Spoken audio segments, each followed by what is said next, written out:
أعوذ بالله من الشيطان الرجيم. بسم الله الرحمن الرحيم. الحمد لله الذي أنزل على عبده الكتاب ولم يجعل له عوجا قيما لينذر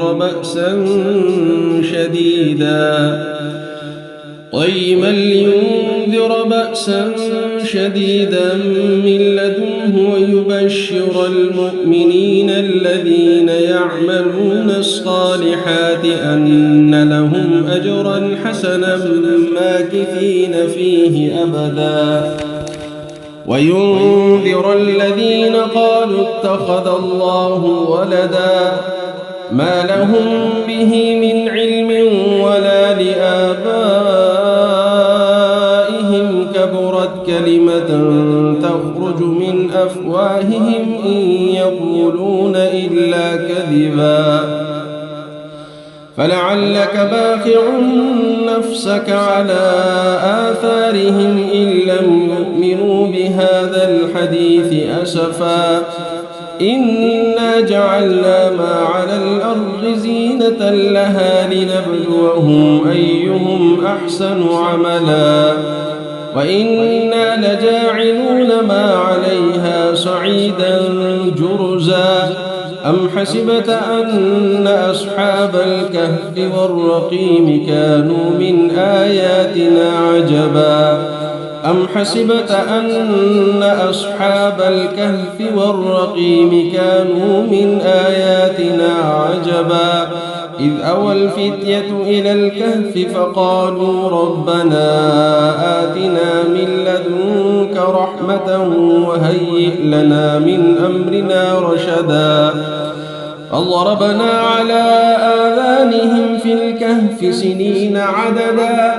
ثم بعثناهم لنعلم أي الحزبين أحصى لما لبثوا أمدا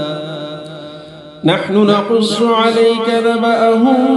بالحق إنهم فتية آمنوا بربهم وزدناهم هدى وربطنا على قلوبهم إذ قاموا فقالوا ربنا رب السماوات والأرض لن ندعو من دونه إلها لقد قلنا إذا شططا هؤلاء قوم اتخذوا من دونه آلهة لولا يأتون عليهم بسلطان بين فمن أظلم ممن افترى على الله كذبا وإذ اعتزلتموهم وما يعبدون إلا الله فأووا إلى الكهف ينشر لكم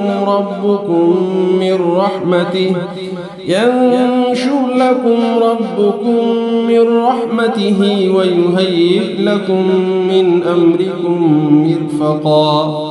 وترى الشمس إذا طلعت تزاور عن كهفهم ذات اليمين وإذا غربت تقرضهم ذات الشمال وهم في فجوة منه ذلك من آيات الله من يهد الله فهو المهتد ومن يضلل فلن تجد له وليا مرشدا وتحسبهم أيقاظا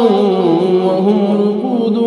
ونقلبهم ذات اليمين وذات الشمال وكلبهم باسط ذراعيه بالوصيد لو اطلعت عليهم لوليت منهم فرارا ولملئت منهم رعبا وكذلك بعثناهم ليتساءلوا بينهم قال قائل منهم كم لبثتم قالوا لبثنا يوما أو بعض يوم قالوا ربكم أعلم بما لبثتم فابعثوا أحدكم بورقكم هذه إلى المدينة فلينظر أيها أزكى طعاما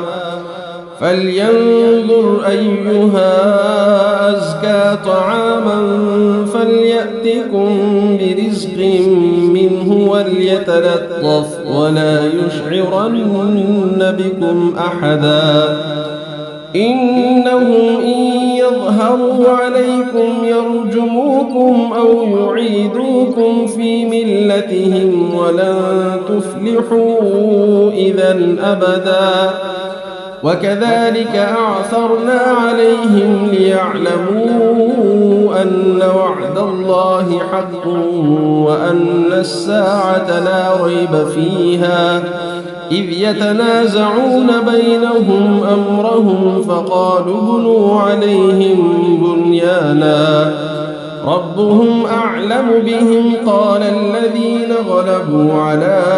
أمرهم لنتخذن عليهم مسجدا سيقولون ثلاثة رابعهم كلبهم ويقولون خمسة سادسهم كلبهم رجما بالغيب ويقولون سبعة وثامنهم كلبهم قل ربي أعلم بعدتهم ما يعلمهم إلا قليل فلا تمار فيهم إلا مراء ظاهرا ولا تستفت فيهم منهم أحدا ولا تقولن لشيء إني فاعل ذلك غدا إلا أن يشاء الله واذكر ربك إذا نسيت وقل عسى أن يهديني ربي لأقرب من هذا رشدا ولبثوا في كهفهم 300 سنين وازدادوا 9 قل الله أعلم بما لبثوا له غيب السماوات والأرض أبصر به وأسمع ما لهم من دونه من ولي ولا يشرك في حكمه أحدا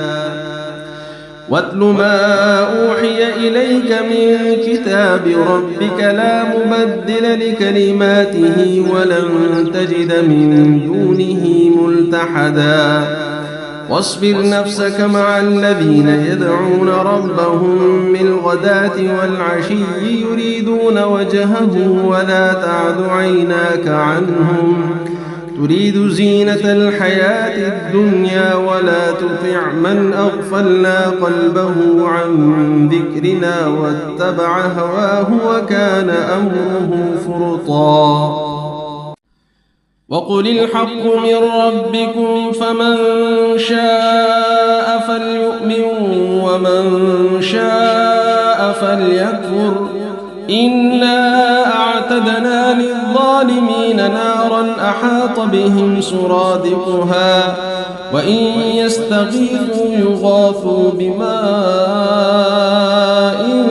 كالمهل يشوي الوجوه بئس الشراب وساءت مرتفقا إن الذين آمنوا وعملوا الصالحات إنا لا نضيع أجر من أحسن عملا أولئك لهم جنات عدن تجري من تحتهم الأنهار يحلون فيها من أساور من ذهب ويلبسون ثيابا خضرا من سندس واستبرق متكئين فيها على الأرائك نعم الثواب وحسنت مرتفقا واضرب لهم مثل الرجلين جعلنا لأحدهما جنتين من أعناب وحففناهما بنخل وجعلنا بينهما زرعا كلتا الجنتين آتت أكلها ولم تظلم منه شيئا وفجرنا خلالهما نهرا وكان له ثمر فقال لصاحبه وهو يحاوره أنا أكثر منك مالا وأعز نفرا ودخل جنته وهو ظالم لنفسه قال ما أظن أن تبيد هذه أبدا وما أظن الساعة قائمة ولئن رددت إلى ربي لأجدن خيرا منها منقلبا قال له صاحبه وهو يحاوره أكفرت بالذي خلقك من تراب ثم من نطفة ثم سواك رجلا لكن هو الله ربي ولا أشرك بربي أحدا ولولا إذ دخلت جنتك قلت ما شاء الله لا قوة إلا بالله إن ترني أنا أقل منك مالا وولدا فعسى ربي أن يؤتيني خيرا من جنتك ويرسل عليها حسبانا من السماء فتصبح صعيدا زلقا أو يصبح ماؤها غورا فلن تستطيع له طلبا وأحيط بثمره فأصبح يقلب كفيه على ما أنفق فيها وهي خاوية على عروشها ويقول يا ليتني لم أشرك بربي أحدا ولم تكن له فئة ينصرونه من دون الله وما كان منتصرا هنالك الولاية لله الحق هو خير ثوابا وخير عقبا واضرب لهم مثل الحياة الدنيا كماء إن أنزلناه من السماء فاختلط به نبات الأرض فأصبح هشيما تذروه الرياح وكان الله على كل شيء مقتدرا المال والبنون زينة الحياة الدنيا والباقيات الصالحات خير عند ربك ثوابا وخير أملا ويوم نسير الجبال وترى الأرض بارزة وحشرناهم فلم نغادر منهم أحدا وعرضوا على ربك صفا لقد جئتمونا كما خلقناكم أول مرة بل زعمتم أن لن نجعل لكم موعدا ووضع الكتاب فترى المجرمين مشفقين مما فيه ويقولون يا ويلتنا ما لهذا الكتاب لا يغادر صغيرة ولا كبيرة إلا أحصاها ووجدوا ما عملوا حاضرا ولا يظلم ربك أحدا وإذ قلنا للملائكة اسجدوا لآدم فسجدوا إلا إبليس كان من الجن ففسق عن أمر ربه أفتتخذونه وذريته أولياء من دوني وهم لكم عدو بئس للظالمين بدلا ما أشهدتهم خلق السماوات والأرض ولا خلق أنفسهم وما كنت متخذ المضلين عضدا ويوم يقول نادوا شركائي الذين زعمتم فدعوهم فلم يستجيبوا لهم وجعلنا بينهم موبقا ورأى المجرمون النار فظنوا أنهم واقعوها ولم يجدوا عنها مصرفا ولقد صرفنا في هذا القرآن للناس من كل مثل وكان الإنسان أكثر شيء جدلا وما منع الناس أن يؤمنوا إذ جاءهم الهدى ويستغفروا ربهم إلا أن تأتيهم سنة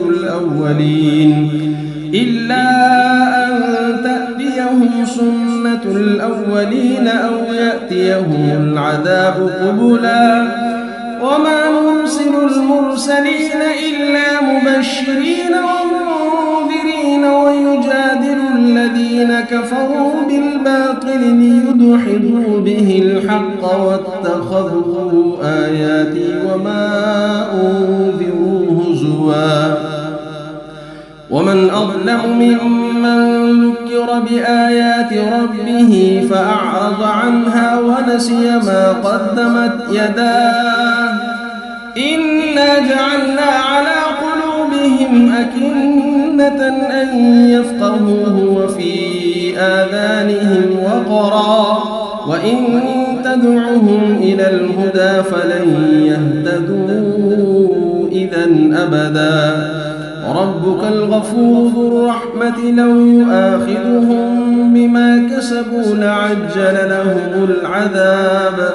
بل لهم موعد لن يجدوا من دونه موئلا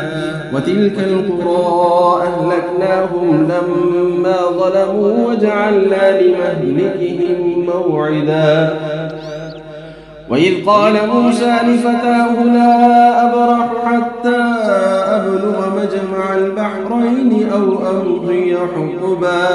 فلما بلغا مجمع بينهما نسيا حوتهما فاتخذ سبيله في البحر سربا فلما جاوزا قال لفتاه آتنا غداءنا لقد لقينا من سفرنا هذا نصبا قال أرأيت إذ أوينا إلى الصخرة فإني نسيت الحوت وما أنسانيه إلا الشيطان أن أذكره واتخذ سبيله في البحر عجبا قال ذلك ما كنا نبغي فارتدا على آثارهما قصصا فوجدا عبدا من عبادنا آتيناه رحمة من عندنا وعلمناه من لدنا علما قال له موسى هل أتبعك على أن تعلمني مما علمت رشدا قال إنك لن تستطيع معي صبرا وكيف تصبر على ما لم تحط به خبرا قال ستجدني إن شاء الله صابرا ولا أعصي لك أمرا قال فإن اتبعتني فلا تسألني عن شيء حتى أحدث لك منه ذكرا فانطلقا حتى إذا ركبا في السفينة خرقها قال أخرقتها لتغرق أهلها لقد جئت شيئا إمرا قال ألم أقل إنك لن تستطيع معي صبرا قال لا تؤاخذني بما نسيت ولا ترهقني من أمري عسرا فانطلقا حتى إذا لقيا غلاما فقتله قال أقتلت نفسا زكية بغير نفس لقد جئت شيئا نكرا قال ألم أقل لك إنك لن تستطيع معي صبرا قال إن سألتك عن شيء بعدها فلا تصاحبني قد بلغت من لدني عذرا فانطلقا حتى إذا أتيا أهل قرية استطعما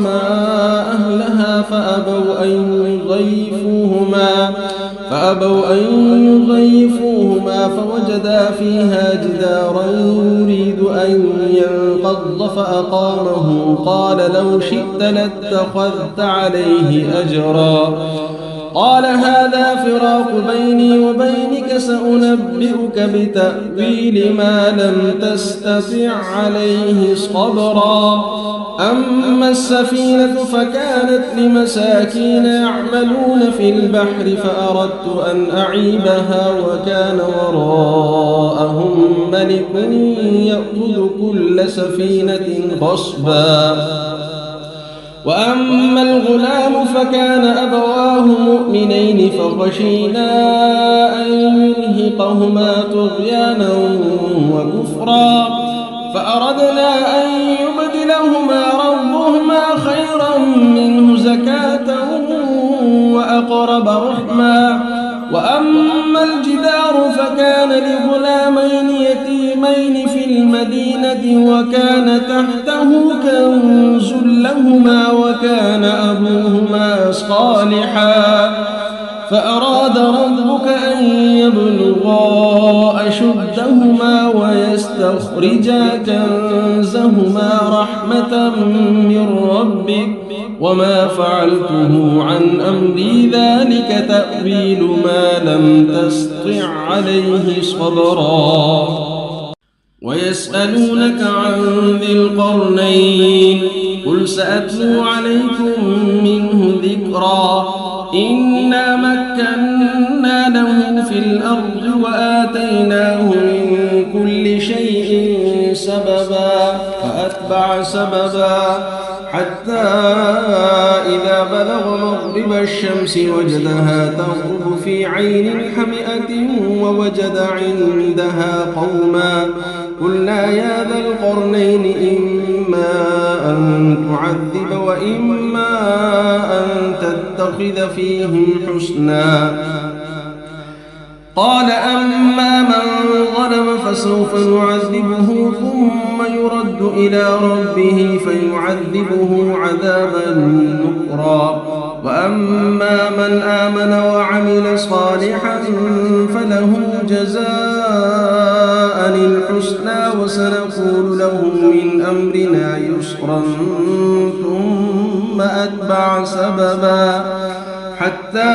إذا بلغ مطلع الشمس وجدها تطلع على قوم لم نجعل لهم من دونها سترا كذلك وقد أحطنا بما لديه خبرا ثم أتبع سببا حتى إذا بلغ بين السدين وجد من دونهما قوما لا يكادون يفقهون قولا قالوا يا ذا القرنين إن يأجوج ومأجوج مفسدون في الأرض فهل نجعل لك خرجا على أن تجعل بيننا وبينهم سدا قال ما مكنني فيه ربي خير فأعينوني بقوة أجعل بينكم وبينهم ردما آتوني زبر الحديد حتى إذا ساوى بين الصدفين قال انفخوا حتى إذا جعله نارا قال آتوني أفرغ عليه قطرا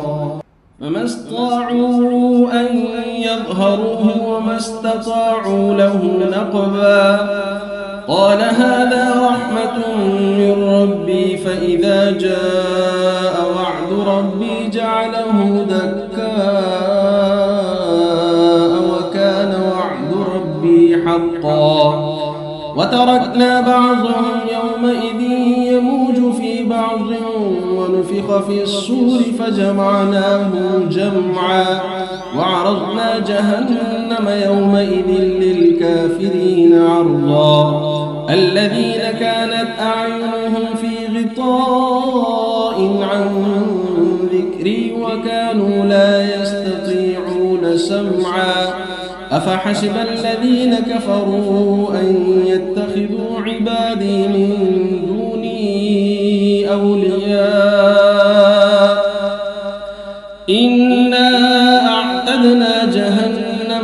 للكافرين نزلا قل هل ننبئكم بالأخسرين أعمالا الذين ضل سعيهم في الحياة الدنيا وهم يحسبون أنهم يحسنون صنعا أولئك الذين كفروا بآيات ربهم ولقائه فحبطت أعمالهم فلا نقيم لهم يوم القيامة وزنا ذلك جزاؤهم جهنم بما كفروا واتخذوا آياتي ورسلي هزوا إن الذين آمنوا وعملوا الصالحات كانت لهم جنات الفردوس نزلا خالدين فيها لا يبغون عنها حولا قل لو كان البحر مدادا لكلمات ربي لنفد البحر قبل أن تنفد كلمات ربي ولو جئنا بمثله مددا قل إنما أنا بشر مثلكم يوحى إلي أنما إلهكم إله واحد فمن كان يرجو لقاء ربه فليعمل عملا صالحا ولا يشرك بعبادة ربه أحدا. أعوذ بالله من الشيطان الرجيم. بسم الله الرحمن الرحيم. الحمد لله الذي أنزل على عبده الكتاب ولم يجعل له عوجا قيما لينذر بأسا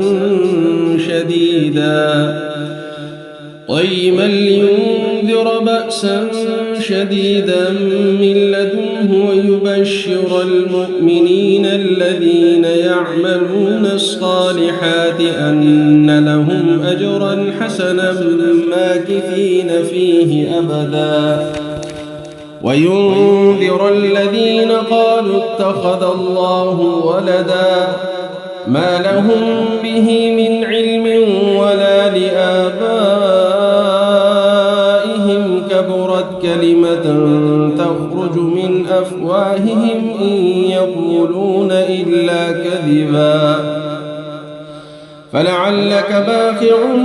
نفسك على آثارهم إن لم يؤمنوا بهذا الحديث أسفا إنا جعلنا ما على الأرض زينة لها لنبلوهم أيهم أحسن عملا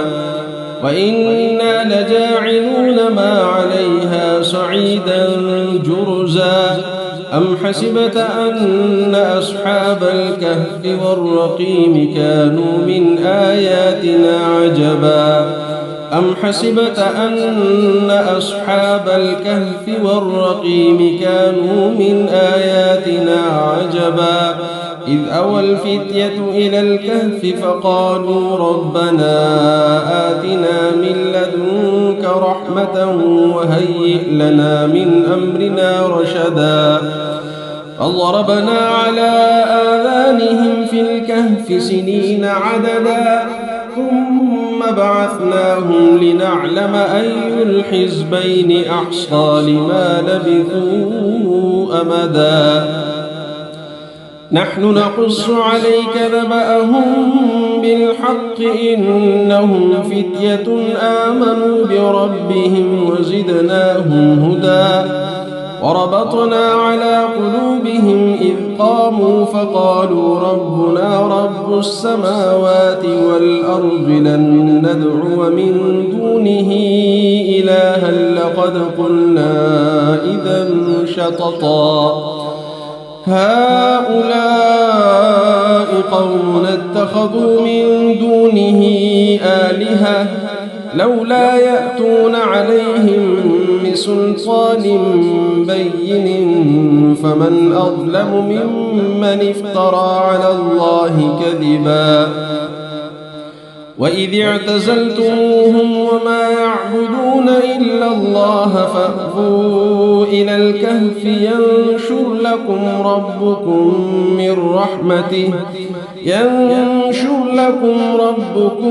من رحمته ويهيئ لكم من أمركم مرفقا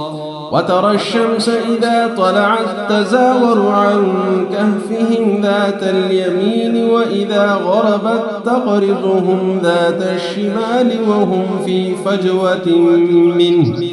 ذلك من آيات الله من يهد الله فهو المهتد ومن يضلل فلن تجد له وليا مرشدا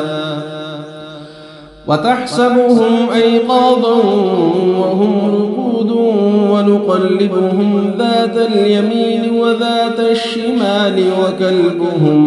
باسط ذراعيه بالوصيد لو اطلعت عليهم لوليت منهم فرارا ولملئت منهم رعبا وكذلك بعثناهم ليتساءلوا بينهم قال قائل منهم كم لبثتم قالوا لبثنا يوما أو بعض يوم قالوا ربكم أعلم بما لبثتم فابعثوا أحدكم بورقكم هذه إلى المدينة فلينظر أيها أزكى طعاما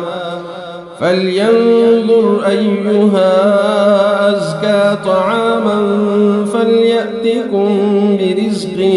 منه وليتلطف ولا يشعرن بكم أحدا إنهم إن يظهروا عليكم يرجموكم أو يعيدوكم في ملتهم ولن تفلحوا إذا أبدا وكذلك أعثرنا عليهم ليعلموا أن وعد الله حق وأن الساعة لا ريب فيها إذ يتنازعون بينهم أمرهم فقالوا ابنوا عليهم بنيانا ربهم أعلم بهم قال الذين غلبوا على أمرهم لنتخذن عليهم مسجدا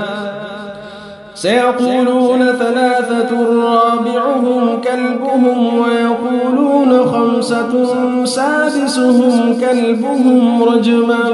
بالغيب ويقولون سبعة وثامنهم كلبهم قل ربي أعلم بعدتهم ما يعلمهم إلا قليل فلا تمار فيهم إلا مراء ظاهرا ولا تستفت فيهم منهم أحدا ولا تقولن لشيء إني فاعل ذلك غدا إلا أن يشاء الله واذكر ربك إذا نسيت وقل عسى أن يهديني ربي لأقرب من هذا رشدا ولبثوا في كهفهم 300 سنين وازدادوا 9 قل الله أعلم بما لبثوا له غيب السماوات والأرض أبصر به وأسمع ما لهم من دونه من ولي ولا يشرك في حكمه أحدا واتل ما أوحي إليك من كتاب ربك لا مبدل لكلماته ولن تجد من دونه ملتحدا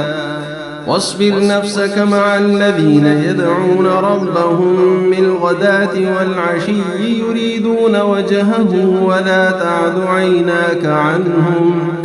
تريد زينة الحياة الدنيا ولا تطع من أغفلنا قلبه عن ذكرنا واتبع هواه وكان أمره فرطا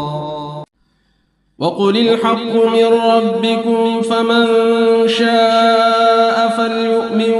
ومن شاء فليكفر إنا أعتدنا للظالمين نارا أحاط بهم سرادقها وإن يستغيثوا يغاثوا بماء كالمهل يشوي الوجوه بئس الشراب وساءت مرتفقا إن الذين آمنوا وعملوا الصالحات إنا لا نضيع أجر من أحسن عملا أولئك لهم جنات عدن تجري من تحتهم الأنهار يحلون فيها من أساور من ذهب ويلبسون ثيابا خضرا من سندس واستبرق متكئين فيها على الأرائك نعم الثواب وحسنت مرتفقا واضرب لهم مثل الرجلين جعلنا لأحدهما جنتين من أعناب وحففناهما بنخل وجعلنا بينهما زرعا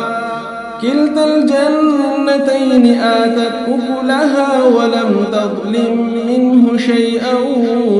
وفجرنا خلالهما نهرا وكان له ثمر فقال لصاحبه وهو يحاوره أنا أكثر منك مالا وأعز نفرا ودخل جنته وهو ظالم لنفسه قال ما أظن أن تبيد هذه أبدا وما أظن الساعة قائمة ولئن رددت إلى ربي لأجدن خيرا منها منقلبا قال له صاحبه وهو يحاوره أكفرت بالذي خلقك من تراب ثم من نطفة ثم سواك رجلا لكن هو الله ربي ولا أشرك بربي أحدا ولولا إذ دخلت جنتك قلت ما شاء الله لا قوة إلا بالله إن ترني أنا أقل منك مالا وولدا فعسى ربي أن يؤتيني خيرا من جنتك ويرسل عليها حسبانا من السماء فتصبح صعيدا زلقا أو يصبح ماؤها غورا فلن تستطيع له طلبا وأحيط بثمره فأصبح يقلب كفيه على ما أنفق فيها وهي خاوية على عروشها ويقول يا ليتني لم أشرك بربي أحدا ولم تكن له فئة ينصرونه من دون الله وما كان منتصرا هنالك الولاية لله الحق هو خير ثوابا وخير عقبا واضرب لهم مثل الحياة الدنيا كماء أنزلناه من السماء فاختلط به نبات الأرض فأصبح هشيما تذروه الرياح وكان الله على كل شيء مقتدرا المال والبنون زينة الحياة الدنيا والباقيات الصالحات خير عند ربك ثوابا وخير أملا ويوم نسير الجبال وترى الأرض بارزة وحشرناهم فلم نغادر منهم أحدا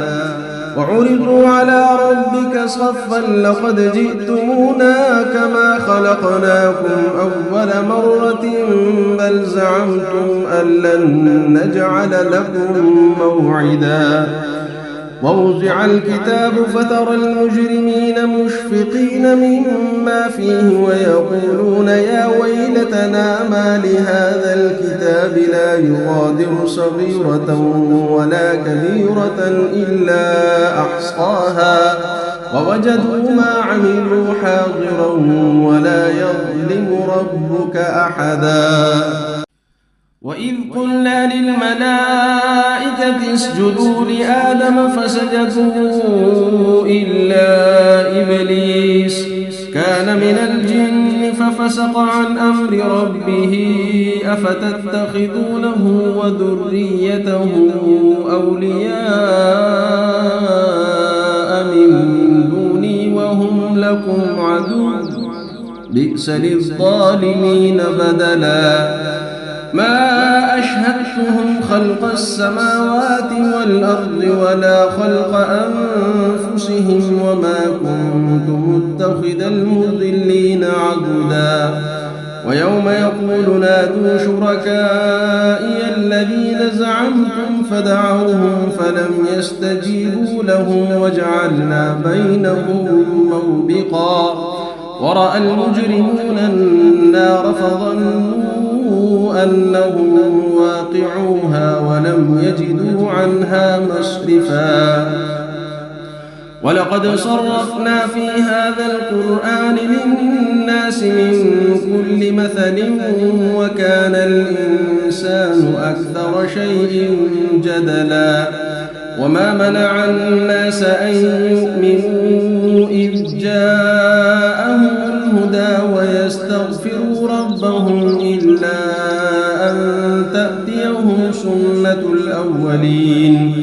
إلا أن تأتيهم سنة الأولين أو يأتيهم العذاب قبلا وما نرسل المرسلين إلا مبشرين ومنذرين ويجادل الذين كفروا بالباطل ليدحضوا به الحق واتخذوا آياتي وما أنذروا هزوا ومن أظلم ممن ذكر بآيات ربه فأعرض عنها ونسي ما قدمت يداه إنا جعلنا على قلوبهم أكنة أن يفقهوه وفي آذانهم وقرا وإن تدعهم إلى الهدى فلن يهتدوا إذا أبدا وربك الغفور ذو الرحمة لو يؤاخذهم بما كسبوا لعجل لهم العذاب بل لهم موعد لن يجدوا من دونه موئلا وتلك القرى أهلكناهم لما ظلموا وجعلنا لمهلكهم موعدا وإذ قال موسى لفتاه لا أبرح حتى أبلغ مجمع البحرين أو أمضي حقبا فلما بلغا مجمع بينهما نسيا حوتهما فاتخذ سبيله في البحر سربا فلما جاوزا قال لفتاه آتنا غداءنا لقد لقينا من سفرنا هذا نصبا قال أرأيت إذ أوينا إلى الصخرة فإني نسيت الحوت وما أنسانيه إلا الشيطان أن أذكره واتخذ سبيله في البحر عجبا قال ذلك ما كنا نبغي فارتدا على آثارهما قصصا فوجدا عبدا من عبادنا آتيناه رحمة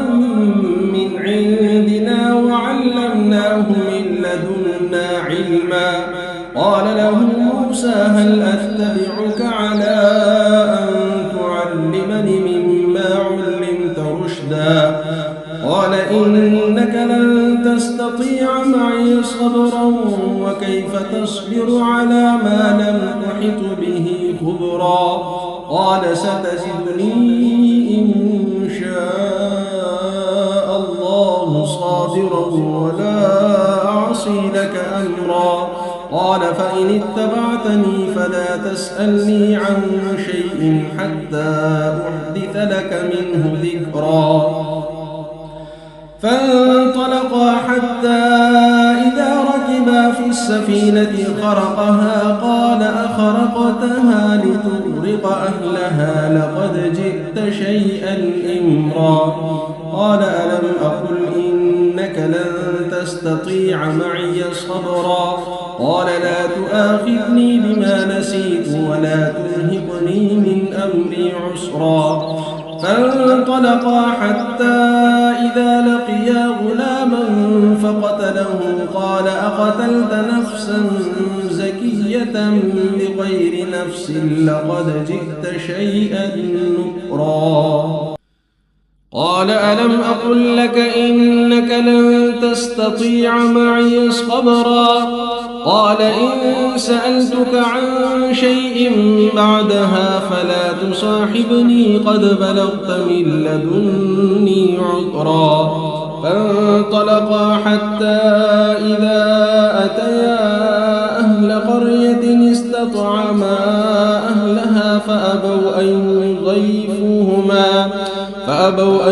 يضيفوهما فوجدا فيها جدارا يريد أن ينقض فأقامه قال لو شئت لاتخذت عليه أجرا قال هذا فراق بيني وبينك سأنبئك بتأويل ما لم تستطع عليه صبرا أما السفينة فكانت لمساكين يعملون في البحر فأردت أن أعيبها وكان وراءهم ملك يأخذ كل سفينة غصبا وأما الغلام فكان أبواه مؤمنين فخشينا أن يرهقهما طغيانا وكفرا فأردنا أن يبدلهما ربهما خيرا منه زكاة وأقرب رحما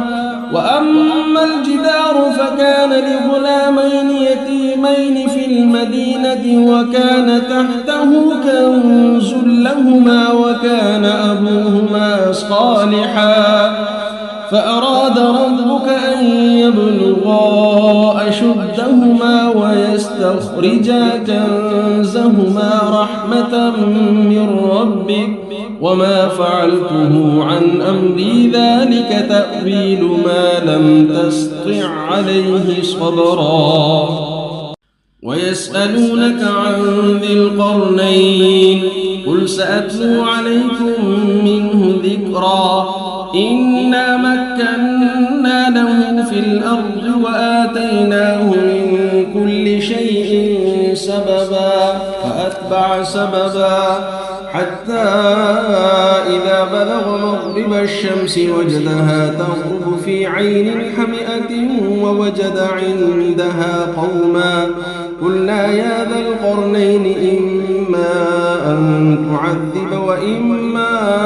أن تتخذ فيهم حسنا قال أما من ظلم فسوف نعذبه ثم يرد إلى ربه فيعذبه عذابا نكرا وأما من آمن وعمل صالحا فله جزاء الحسنى وسنقول له من أمرنا يسرا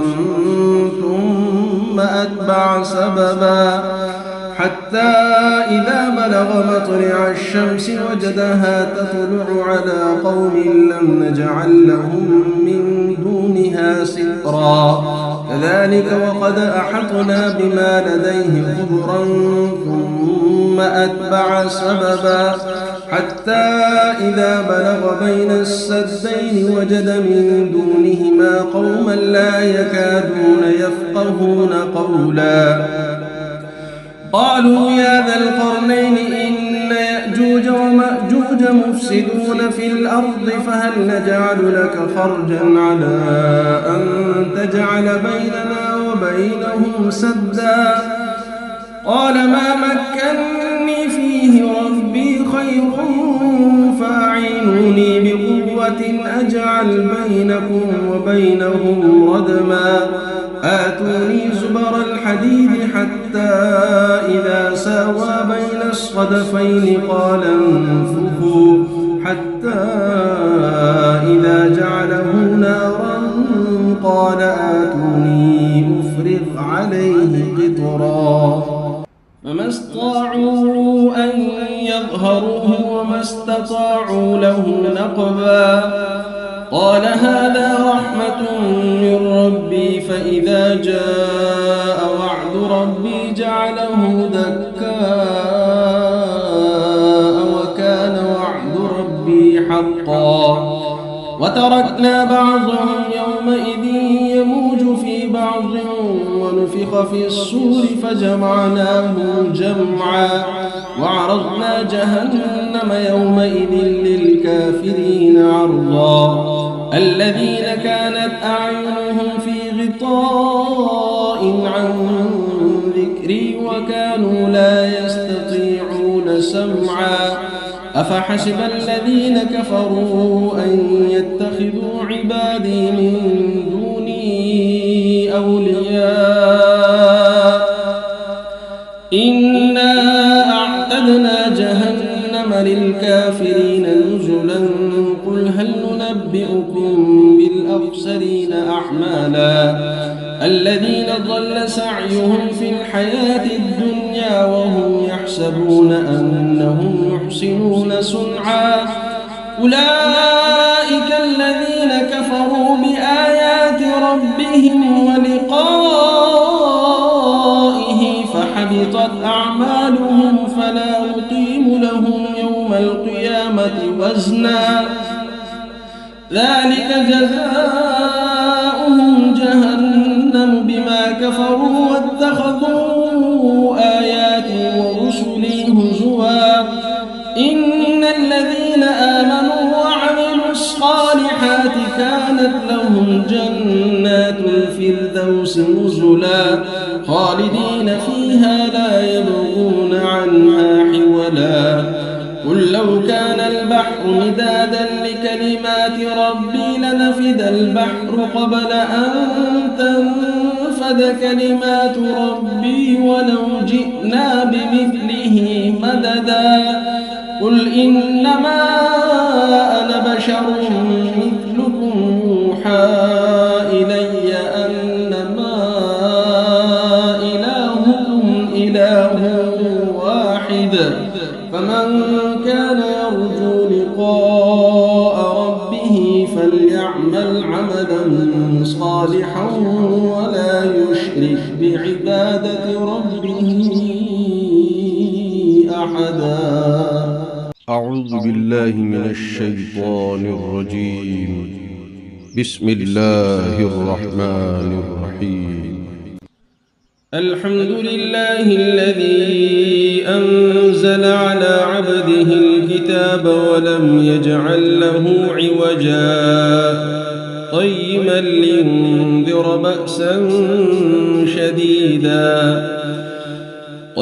لينذر بأسا شديدا من لدنه ويبشر المؤمنين الذين يعملون الصالحات أن لهم أجرا حسنا ماكثين فيه أبدا وينذر الذين قالوا اتخذ الله ولدا ما لهم به من علم ولا لآبائهم كبرت كلمة تخرج من أفواههم إن يقولون إلا كذبا فلعلك باخع نفسك على آثارهم إن لم يؤمنوا بهذا الحديث أسفا إنا جعلنا ما على الأرض زينة لها لنبلوهم أيهم أحسن عملا وإنا لجاعلون ما عليها صعيدا جرزا أم حسبت أن أصحاب الكهف والرقيم كانوا من آياتنا عجبا أم حسبت أن أصحاب الكهف والرقيم كانوا من آياتنا عجبا إذ أوى الفتية إلى الكهف فقالوا ربنا آتنا من لدنك رحمة وهيئ لنا من أمرنا رشدا فضربنا على آذانهم في الكهف سنين عددا ثم بعثناهم لنعلم أي الحزبين أحصى لما لبثوا أمدا نحن نقص عليك نبأهم بالحق إنهم فتية آمنوا بربهم وزدناهم هدى وربطنا على قلوبهم إذ قاموا فقالوا ربنا رب السماوات والأرض لن ندعو من دونه إلها لقد قلنا إذا شططا هؤلاء قوم اتخذوا من دونه آلهة لولا يأتون عليهم بسلطان بين فمن أظلم ممن افترى على الله كذبا وإذ اعتزلتموهم وما يعبدون إلا الله فأووا إلى الكهف ينشر لكم ربكم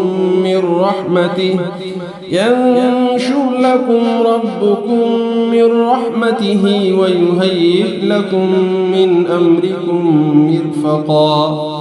وترى الشمس إذا طلعت تزاور عن كهفهم ذات اليمين وإذا غربت تقرضهم ذات الشمال وهم في فجوة منه ذلك من آيات الله من يهد الله فهو المهتد ومن يضلل فلن تجد له وليا مرشدا وتحسبهم أيقاظا وهم رقود ونقلبهم ذات اليمين وذات الشمال وكلبهم باسط ذراعيه بالوصيد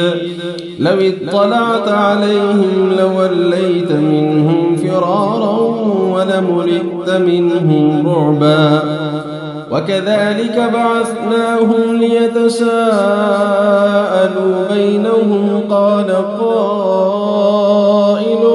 منهم كم لبثتم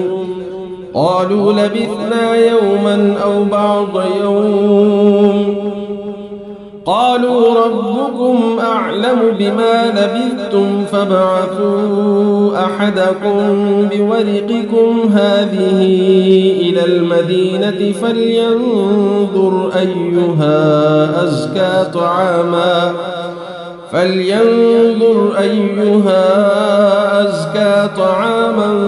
فليأتكم برزق منه وليتلطف ولا يشعرن بكم أحدا إنهم إن يظهروا عليكم يرجموكم أو يعيدوكم في ملتهم ولن تفلحوا إذا أبدا وكذلك أعثرنا عليهم ليعلموا أن وعد الله حق وأن الساعة لا ريب فيها إذ يتنازعون بينهم أمرهم فقالوا ابنوا عليهم بنيانا ربهم أعلم بهم قال الذين غلبوا على أمرهم لنتخذن عليهم مسجدا سيقولون ثلاثة رابعهم كلبهم ويقولون خمسة سادسهم كلبهم رجما بالغيب ويقولون 7 وثامنهم كلبهم قل ربي أعلم بعدتهم ما يعلمهم إلا قليل فلا تمار فيهم إلا مراء ظاهرا ولا تستفت فيهم منهم أحدا ولا تقولن لشيء إني فاعل ذلك غدا إلا أن يشاء الله واذكر ربك إذا نسيت وقل عسى أن يهديني ربي لأقرب من هذا رشدا ولبثوا في كهفهم 300 سنين وازدادوا 9 قل الله أعلم بما لبثوا له غيب السماوات والأرض أبصر به وأسمع ما لهم من دونه من ولي ولا يشرك في حكمه أحدا واتل ما أوحي إليك من كتاب ربك لا مبدل لكلماته ولن تجد من دونه ملتحدا واصبر نفسك مع الذين يدعون ربهم بالغداة والعشي يريدون وجهه ولا تعد عيناك عنهم تريد زينة الحياة الدنيا ولا تطع من أغفلنا قلبه عن ذكرنا واتبع هواه وكان أمره فرطا وقل الحق من ربكم فمن شاء فليؤمن ومن شاء فليكفر إنا أعتدنا للظالمين نارا أحاط بهم سرادقها وإن يستغيثوا يغاثوا بماء كالمهل يشوي الوجوه بئس الشراب وساءت مرتفقا إن الذين آمنوا وعملوا الصالحات إنا لا نضيع أجر من أحسن عملا أولئك لهم جنات عدن تجري من تحتهم الأنهار يحلون فيها من أساور من ذهب ويلبسون ثيابا خضرا من سندس واستبرق متكئين فيها على الأرائك نعم الثواب وحسنت مرتفقا واضرب لهم مثلا الرجلين جعلنا لأحدهما جنتين من أعناب وحففناهما بنخل وجعلنا بينهما زرعا كلتا الجنتين آتت أكلها ولم تظلم منه شيئا وفجرنا خلالهما نهرا وكان له ثمر فقال لصاحبه وهو يحاوره أنا أكثر منك مالا وأعز نفرا ودخل جنته وهو ظالم لنفسه قال ما أظن أن تبيد هذه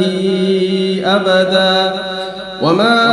أظن الساعة قائمة ولئن رددت إلى ربي لأجدن خيرا منها منقلبا قال له صاحبه وهو يحاوره أكفرت بالذي خلقك من تراب ثم من نطفة ثم سواك رجلا لكن هو الله ربي ولا أشرك بربي أحدا ولولا إذ دخلت جنتك قلت ما شاء الله لا قوة إلا بالله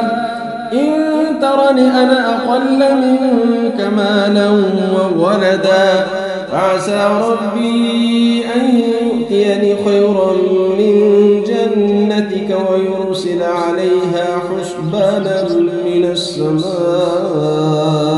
فتصبح صعيدا زلقا أو يصبح ماؤها غورا فلن تستطيع له طلبا وأحيط بثمره فأصبح يقلب كفيه على ما أنفق فيها وهي خاوية على عروشها ويقول يا ليتني لم أشرك بربي أحدا ولم تكن له فئة ينصرونه من دون الله وما كان منتصرا هنالك الولاية لله الحق هو خير ثوابا وخير عقبا واضرب لهم مثل الحياة الدنيا كماء أنزلناه من السماء فاختلط به نبات الأرض فأصبح هشيما تذروه الرياح وكان الله على كل شيء مقتدرا المال والبنون زينة الحياة الدنيا والباقيات الصالحات خير عند ربك ثوابا وخير أملا ويوم نسير الجبال وترى الأرض بارزة وحشرناهم فلم نغادر منهم أحدا وعرضوا على ربك صفا لقد جئتمونا كما خلقناكم أول مرة بل زعمتم أن لن نجعل لكم موعدا ووضع الكتاب فترى المجرمين مشفقين مما فيه ويقولون يا ويلتنا ما لهذا الكتاب لا يغادر صغيرة ولا كبيرة إلا أحصاها ووجدوا ما عملوا حاضرا ولا يظلم ربك أحدا وإذ قلنا للملائكة اسجدوا لآدم فسجدوا إلا إبليس كان من الجن ففسق عن أمر ربه أفتتخذونه وذريته أولياء من دوني وهم لكم عدو بئس للظالمين بدلا ما أشهدتهم خلق السماوات والأرض ولا خلق أنفسهم وما كنت متخذ المضلين عضدا ويوم يقول نادوا شركائي الذين زعمتم فدعوهم فلم يستجيبوا لهم وجعلنا بينهم موبقا ورأى المجرمون النار فظنوا أنهم واقعوها ولم يجدوا عنها مصرفا ولقد صرفنا في هذا القرآن للناس من كل مثل وكان الإنسان أكثر شيء جدلا وما منع الناس أن يؤمنوا إذ جاءهم الهدى ويستغفروا ربهم إلا أن تأتيهم سنة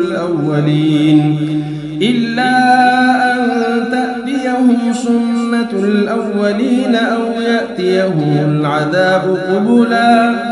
وما نرسل المرسلين إلا مبشرين ومنذرين ويجادل الذين كفروا بالباطل ليدحضوا به الحق واتخذوا آياتي وما أنذروا هزوا ومن أظلم ممن ذكر بآيات ربه فأعرض عنها ونسي ما قدمت يداه إنا جعلنا على قلوبهم أكنة أن يفقهوه وفي آذانهم وقرا وإن تدعهم إلى الهدى فلن يهتدوا إذا أبدا وربك الغفور ذو الرحمة لو يؤاخذهم بما كسبوا لعجل لهم العذاب بل لهم موعد لن يجدوا من دونه موئلا وتلك القرى أهلكناهم لما ظلموا وجعلنا لمهلكهم موعدا وإذ قال موسى لفتاه لا أبرح حتى أبلغ مجمع البحرين أو أمضي حقبا فلما بلغا مجمع بينهما نسيا حوتهما فاتخذ سبيله في البحر سربا فلما جاوزا قال لفتاه آتنا غداءنا لقد لقينا من سفرنا هذا نصبا قال أرأيت إذ أوينا إلى الصخرة فإني نسيت الحوت وما أنسانيه إلا الشيطان أن أذكره واتخذ سبيله في البحر عجبا قال ذلك ما كنا نبغي فارتدا على آثارهما قصصا فوجدا عبدا من عبادنا آتيناه رحمة من عندنا وعلمناه من لدنا علما قال له موسى هل أتبعك على أن تعلمني مما علمت رشدا قال إنك لن تستطيع معي صبرا وكيف تصبر على ما لم تحط به خبرا قال ستجدني إن شاء الله صابرا ولا أعصي لك أمرا قال فإن اتبعتني فلا تسألني عن شيء حتى أحدث لك منه ذكرا فانطلقا حتى إذا ركبا في السفينة خرقها قال أخرقتها لتغرق أهلها لقد جئت شيئا إمرا قال ألم أقل إنك لن تستطيع معي صبرا قال لا تؤاخذني بما نسيت ولا ترهقني من أمري عسرا فانطلقا حتى إذا لقيا غلاما فقتله قال أقتلت نفسا زكية بغير نفس لقد جئت شيئا نكرا قال ألم أقل لك إنك لن تستطيع معي صبرا قال إن سألتك عن شيء بعدها فلا تصاحبني قد بلغت من لدني عذرا فانطلقا حتى إذا أتيا أهل قرية استطعما أهلها فأبوا أن يضيفوهما فوجدا فيها جدارا يريد أن ينقض فأقامه قال لو شئت لاتخذت عليه أجرا قال هذا فراق بيني وبينك سأنبئك بتأويل ما لم تستطع عليه صبرا أما السفينة فكانت لمساكين يعملون في البحر فأردت أن أعيبها وكان وراءهم ملك يأخذ كل سفينة غصبا وأما الغلام فكان أبواه مؤمنين فخشينا أن يرهقهما طغيانا وكفرا فأردنا أن يبدلهما ربهما خيرا منه زكاة وأقرب رحما وأما الجدار فكان لغلامين يتيمين في المدينة وكان تحته كنز لهما وكان أبوهما صالحا فأراد ربك أن يبلغا أشدهما ويستخرجا كنزهما رحمة من ربك وما فعلته عن أمري ذلك تأويل ما لم تسطع عليه صبرا ويسألونك عن ذي القرنين قل سأتلو عليكم منه ذكرا إنا مكنا له في الأرض وآتيناه من كل شيء سببا فأتبع سببا حتى إذا بلغ مغرب الشمس وجدها تغرب في عين حمئة ووجد عندها قوما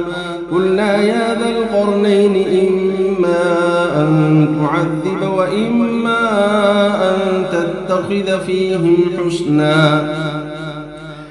قال أما من ظلم فسوف نعذبه ثم يرد إلى ربه فيعذبه عذابا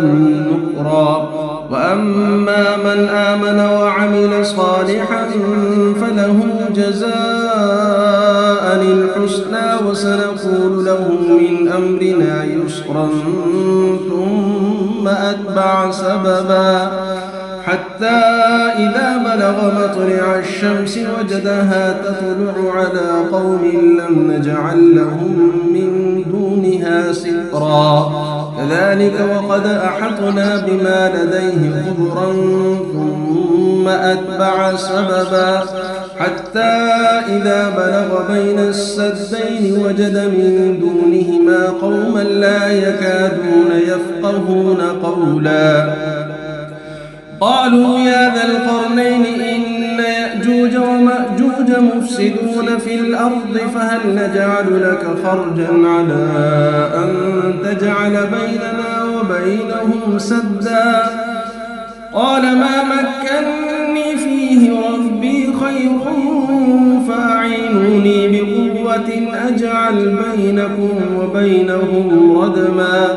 آتوني زبر الحديد حتى إذا ساوى بين الصدفين قال انفخوا حتى إذا جعله نارا قال آتوني أفرغ عليه قطرا فما استطاعوا أن يظهروه وما استطاعوا له نقبا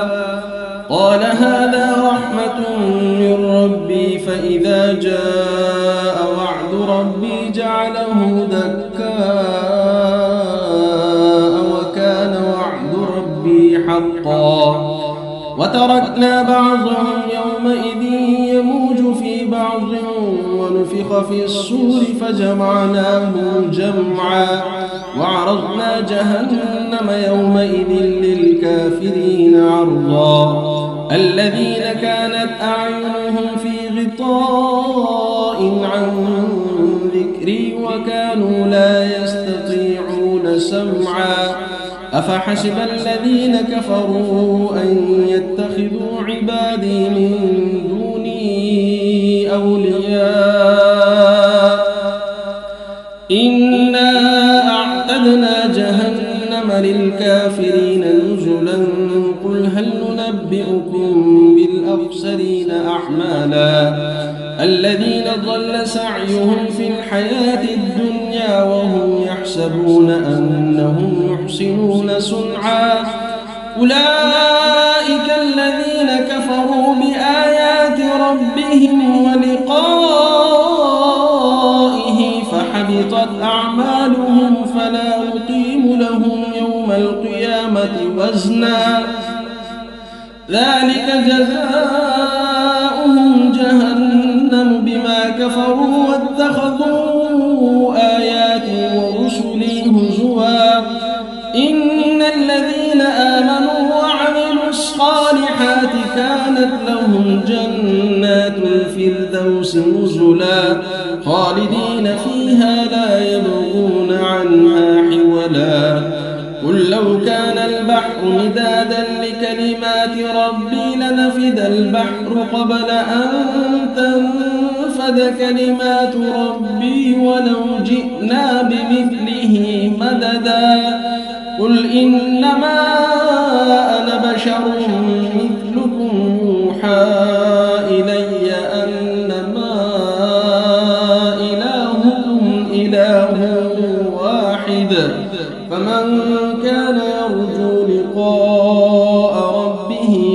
وليعمل عملا صالحا ولا يشرك بعبادة ربه أحدا. أعوذ بالله من الشيطان الرجيم. بسم الله الرحمن الرحيم. الحمد لله الذي أنزل على عبده الكتاب ولم يجعل له عوجا قيما لينذر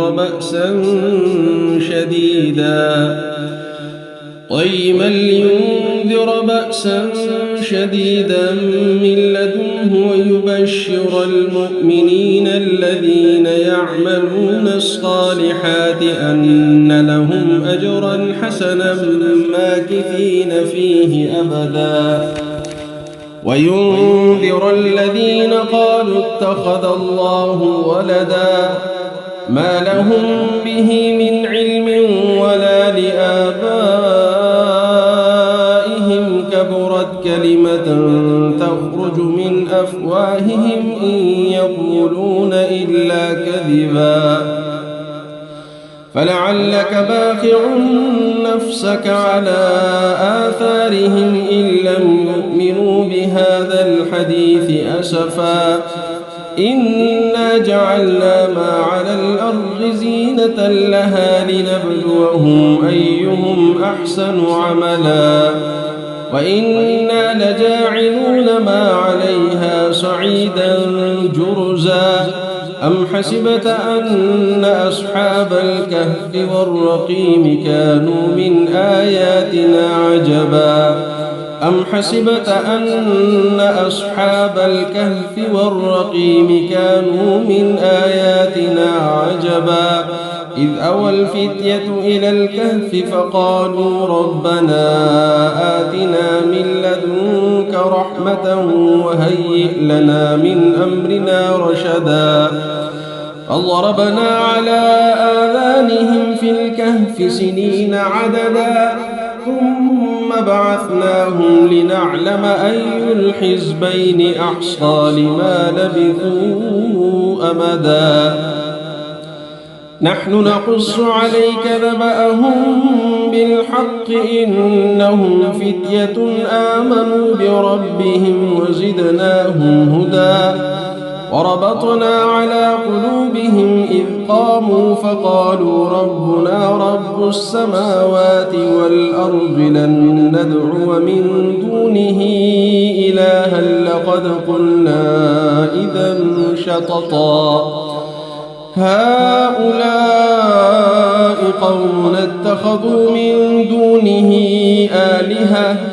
لولا يأتون عليهم بسلطان بين فمن أظلم ممن افترى على الله كذبا.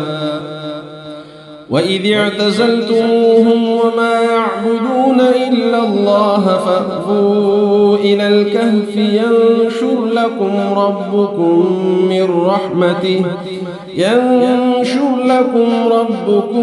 من رحمته ويهيئ لكم من أمركم مرفقا. وترى الشمس إذا طلعت تزاور عن كهفهم ذات اليمين وإذا غربت تقرضهم ذات الشمال وهم في فجوة منه. ذلك من آيات الله من يهد الله فهو المهتد ومن يضلل فلن تجد له وليا مرشدا. وتحسبهم أيقاظا وهم رقود ونقلبهم ذات اليمين وذات الشمال وكلبهم باسط ذراعيه بالوصيد. لو اطلعت عليهم لوليت منهم فرارا ولملئت منهم رعبا. وكذلك بعثناهم ليتساءلوا بينهم قال قائل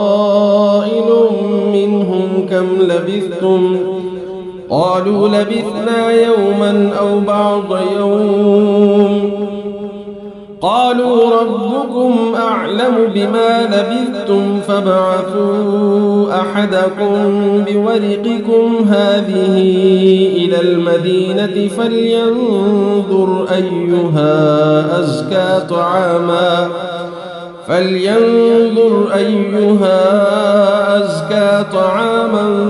فليأتكم برزق منه وليتلطف ولا يشعرن بكم أحدا إنهم إن يظهروا عليكم يرجموكم أو يعيدوكم في ملتهم ولن تفلحوا إذا أبدا وكذلك أعثرنا عليهم ليعلموا أن وعد الله حق وأن الساعة لا ريب فيها إذ يتنازعون بينهم أمرهم فقالوا ابنوا عليهم بنيانا ربهم أعلم بهم قال الذين غلبوا على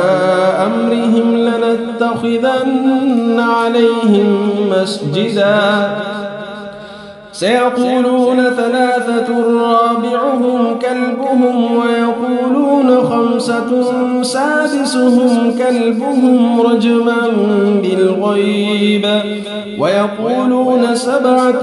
وثامنهم كلبهم قل ربي أعلم بعدتهم ما يعلمهم إلا قليل فلا تمار فيهم إلا مراء ظاهرا ولا تستفت فيهم منهم أحدا ولا تقولن لشيء إني فاعل ذلك غدا إلا أن يشاء الله واذكر ربك إذا نسيت وقل عسى أن يهديني ربي لأقرب من هذا رشدا ولبثوا في كهفهم 300 سنين وازدادوا 9 قل الله أعلم بما لبثوا له غيب السماوات والأرض أبصر به وأسمع ما لهم من دونه من ولي ولا يشرك في حكمه أحدا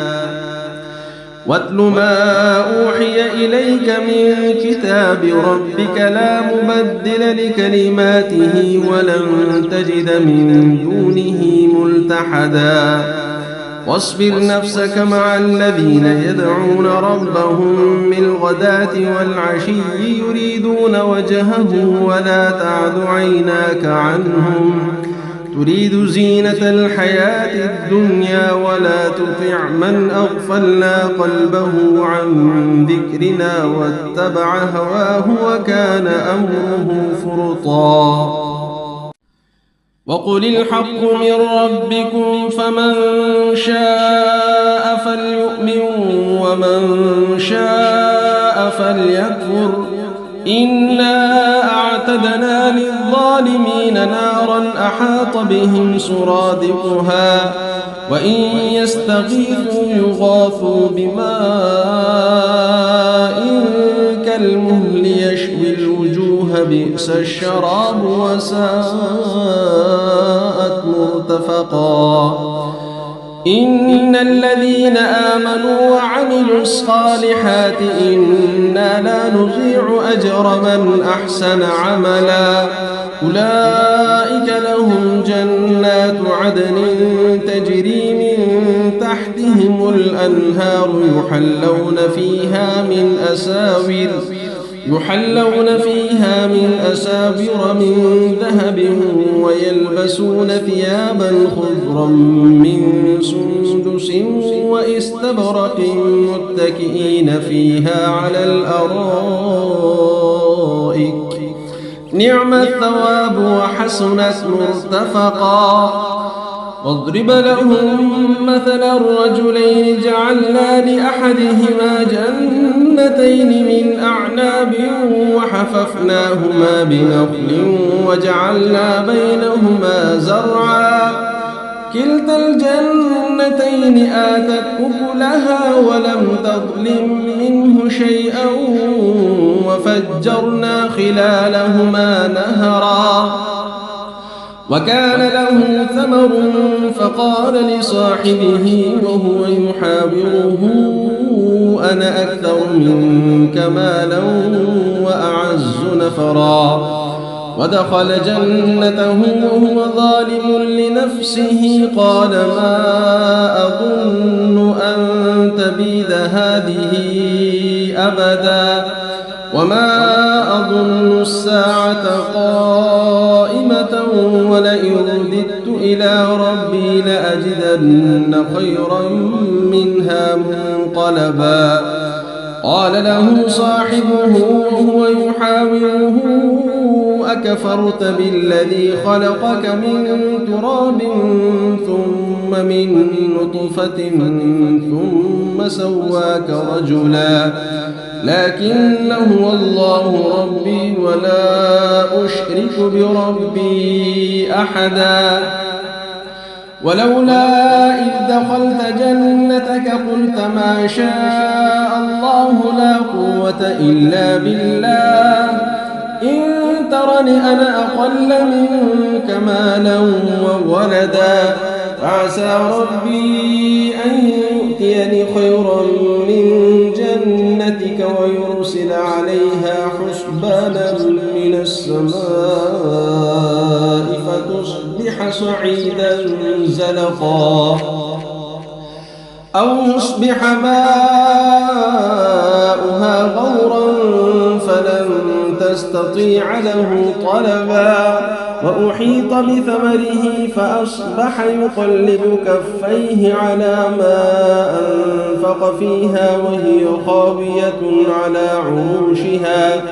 ويقول يا ليتني لم أشرك بربي أحدا ولم تكن له فئة ينصرونه من دون الله وما كان منتصرا هنالك الولاية لله الحق هو خير ثوابا وخير عقبا واضرب لهم مثل الحياة الدنيا كماء إن أنزلناه من السماء فاختلط به نبات الأرض فأصبح هشيما تذروه الرياح وكان الله على كل شيء مقتدرا المال والبنون زينة الحياة الدنيا والباقيات الصالحات خير عند ربك ثوابا وخير أملا ويوم نسير الجبال وترى الأرض بارزة وحشرناهم فلم نغادر منهم أحدا وعرضوا على ربك صفا لقد جئتمونا كما خلقناكم أول مرة بل زعمتم أن لن نجعل لكم موعدا ووضع الكتاب فترى المجرمين مشفقين مما فيه ويقولون يا ويلتنا ما لهذا الكتاب لا يغادر صغيرة ولا كبيرة إلا أحصاها ووجدوا ما عملوا حاضرا ولا يظلم ربك أحدا وإذ قلنا للملائكة اسجدوا لآدم فسجدوا إلا إبليس كان من الجن ففسق عن أمر ربه أفتتخذونه وذريته أولياء من دوني وهم لكم عدو بئس للظالمين بدلا ما أشهدتهم خلق السماوات والأرض ولا خلق أنفسهم وما كنت متخذ المضلين عضدا ويوم يقول نادوا شركائي الذين زعمتم فدعوهم فلم يستجيبوا لهم وجعلنا بينهم موبقا ورأى المجرمون النار فظنوا أنهم واقعوها ولم يجدوا عنها مصرفا ولقد صرفنا في هذا القرآن للناس من كل مثل وكان الإنسان أكثر شيء جدلا وما منع الناس أن يؤمنوا إذ جاءهم الهدى ويستغفروا ربهم إلا أن تأتيهم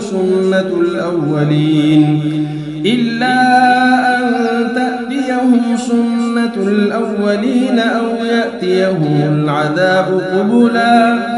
وما نرسل المرسلين إلا مبشرين ومنذرين ويجادل الذين كفروا بالباطل ليدحضوا به الحق واتخذوا آياتي وما أنذروا هزوا ومن أظلم ممن ذكر بآيات ربه فأعرض عنها ونسي ما قدمت يداه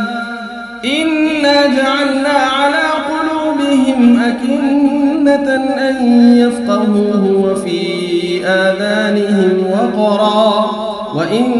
تدعهم إلى الهدى فلن يهتدوا إذا أبدا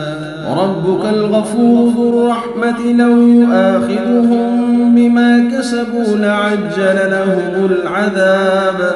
بل لهم موعد لن يجدوا من دونه موئلا وتلك القرى أهلكناهم لما ظلموا وجعلنا لمهلكهم موعدا وإذ قال موسى لفتاه لا أبرح حتى أبلغ مجمع البحرين أو أمضي حقبا فلما بلغا مجمع بينهما نسيا حوتهما فاتخذ سبيله في البحر سربا فلما جاوزا قال لفتاه آتنا غداءنا لقد لقينا من سفرنا هذا نصبا قال أرأيت إذ أوينا إلى الصخرة فإني نسيت الحوت وما أنسانيه إلا الشيطان أن أذكره واتخذ سبيله في البحر عجبا قال ذلك ما كنا نبغي فارتدا على آثارهما قصصا فوجدا عبدا من عبادنا آتيناه رحمة من عندنا وعلمناه من لدنا علما قال له موسى هل أتبعك على أن تعلمني مما علمت رشدا قال إنك لن تستطيع معي صبرا وكيف تصبر على ما لم تحط به خبرا قال ستجدني إن شاء الله صابرا ولا أعصي لك أمرا قال فإن اتبعتني فلا تسألني عن شيء حتى أحدث لك منه ذكرا فانطلقا حتى إذا ركبا في السفينة خرقها قال أخرقتها لتغرق أهلها لقد جئت شيئا إمرا قال ألم أقل إنك لن تستطيع معي صبرا قال لا تؤاخذني بما نسيت ولا ترهقني من أمري عسرا فانطلقا حتى إذا لقيا غلاما فقتله قال أقتلت نفسا زكية بغير نفس لقد جئت شيئا نكرا قال ألم أقل لك إنك لن تستطيع معي صبرا قال إن سألتك عن شيء بعدها فلا تصاحبني قد بلغت من لدني عذرا فانطلقا حتى إذا أتيا أهل قرية استطعما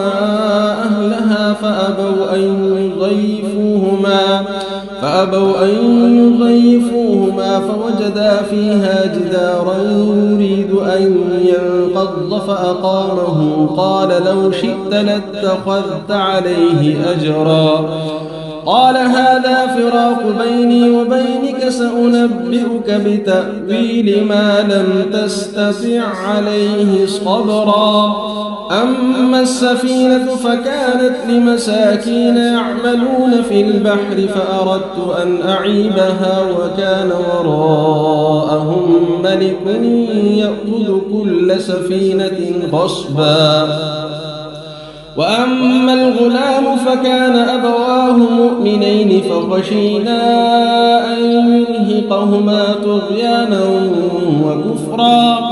فأردنا أن يبدلهما ربهما خيرا منه زكاة وأقرب رحما وأما الجدار فكان لغلامين يتيمين في المدينة وكان تحته كنز لهما وكان أبوهما صالحا فأراد ربك أن يبلغا أشدهما ويستخرجا كنزهما رحمة من ربك وما فعلته عن أمري ذلك تأويل ما لم تسطع عليه صبرا ويسألونك عن ذي القرنين قل سأتلو عليكم منه ذكرا إنا مكنا له في الأرض وآتيناه من كل شيء سببا فأتبع سببا حتى إذا بلغ مغرب الشمس وجدها تغرب في عين حمئة ووجد عندها قوما قلنا يا ذا القرنين إما أن تعذب وإما أن تتخذ فيهم حسنا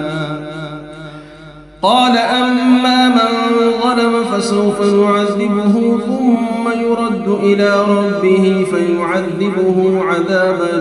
نكرا وأما من آمن وعمل صالحا فله جزاء الحسنى وسنقول له من أمرنا يسرا ثم أتبع سببا حتى إذا بلغ مطلع الشمس وجدها تطلع على قوم لم نجعل لهم من دونها سترا كذلك وقد أحطنا بما لديه خبرا ثم أتبع سببا حتى إذا بلغ بين السدين وجد من دونهما قوما لا يكادون يفقهون قولا قالوا يا ذا القرنين إن يأجوج ومأجوج مفسدون في الأرض فهل نجعل لك خرجا على أن تجعل بيننا وبينهم سدا قال ما مكني فيه ربي خير فأعينوني بقوة أجعل بينكم وبينهم ردما آتوني زبر الحديد حتى إذا ساوى بين الصدفين قال انفخوا حتى إذا جعله نارا قال آتوني أفرغ عليه قطرا فما استطاعوا أن يظهروه وما استطاعوا له نقبا قال هذا رحمة من ربي فإذا جاء وعد ربي جعله دكاء وكان وعد ربي حقا وتركنا بعضهم يومئذ يموج في بعض ونفخ في الصور فجمعناهم جمعا وعرضنا جهنم يومئذ للكافرين عرضا الذين كانت أعينهم في غطاء عن ذكري وكانوا لا يستطيعون سمعا أفحسب الذين كفروا أن يتخذوا عبادي من دوني أولياء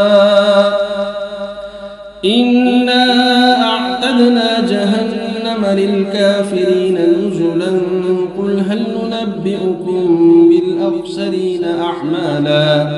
الذين ضل سعيهم في الحياة الدنيا وهم يحسبون أنهم يحسنون صنعا